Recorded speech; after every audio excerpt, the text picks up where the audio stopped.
Today on Fletch Talks, actress and model Amanda Hall. School Crossing is an intense drama about a retired police detective who takes a last stand against school shootings by placing himself in front of his local elementary school, upsetting the community and the political forces around him. School Crossing not only asks the important questions, it offers real, workable solutions to the recurrent tragedy of school shootings. School Crossing, in paperback and for Kindle at Amazon.com. Or save 15% when you buy this or any other Fletcher Rhoden paperback from FletcherRhoden.com. You've also been on the stage. Yes. So that's another facet of your multifaceted talent. How do you stage acting and screen acting are quite different. Yes. How do you, which do you prefer and why?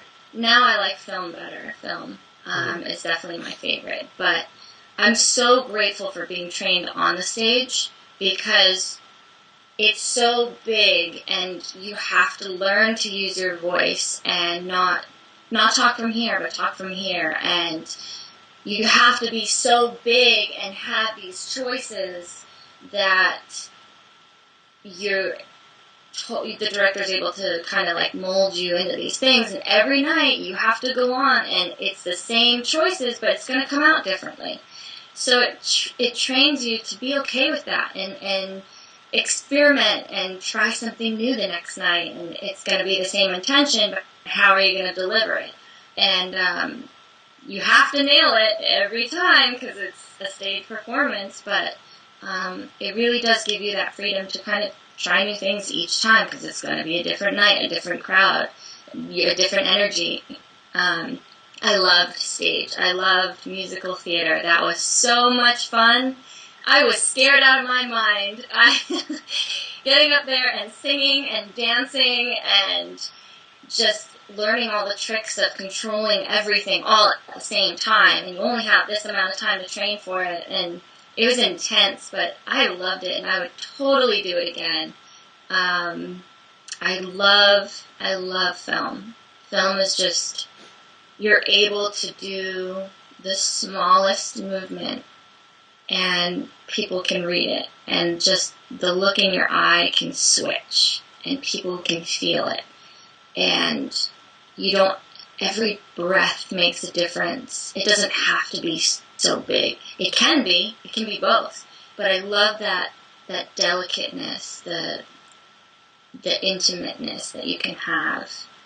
Whereas on stage, it's a little too far to have. And you can still have that, it's just not as subtle. And I love subtlety. You talked about a lot of the training that you've done. And you've, Stella Adler, you didn't talk about that, but I see it on your resume, the Meisner technique. One of the reasons I mentioned all the training, I take it that you would recommend training for young actors. Absolutely. It's funny you ask that because everybody's like, oh, I could be an actor. Oh, I could totally do that. And we bust our ass to make it in this career, and we do as much training as we can, and we're constantly in classes, we're constantly in workshops or doing small projects on the side just to keep busy. And one of the girls I met the other day, she said, I think I'll be an actress. What do I have to do? What site should I go on? It's frustrating to hear people say, oh no, you don't need it. Yes, but also life. Life is a good, class. And I don't think you have to be in a class every day, and I don't think you have to be, you need your basic training. You need the essential, acting 101, 102. But I think life in itself is also a really good class. These are generally, though, private institutions, classes where an actor and musicians to really get their real training, I think largely is from the private sector. Is it not?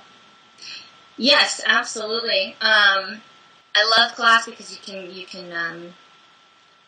can mix your talent with other talent, and they throw you off, and you can like jump and play with each other on stage. But the private classes, I think, are essential as well, because you get that one-on-one time where you can throw it to the wind and she'll bring you back in and tell you how to perfect it.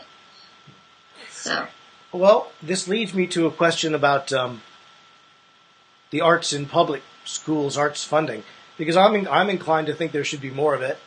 But if it's true that most of the credible training comes privately, is there so grave a need to keep the arts programs alive in the public school system, or would you say that these programs still have a vital part to play in the careers of young actors? I think having the arts in schools is absolutely essential. Not everybody can have private classes. Not everybody has, the parents may not have the funds to do it, or the time to bring their children to private classes. And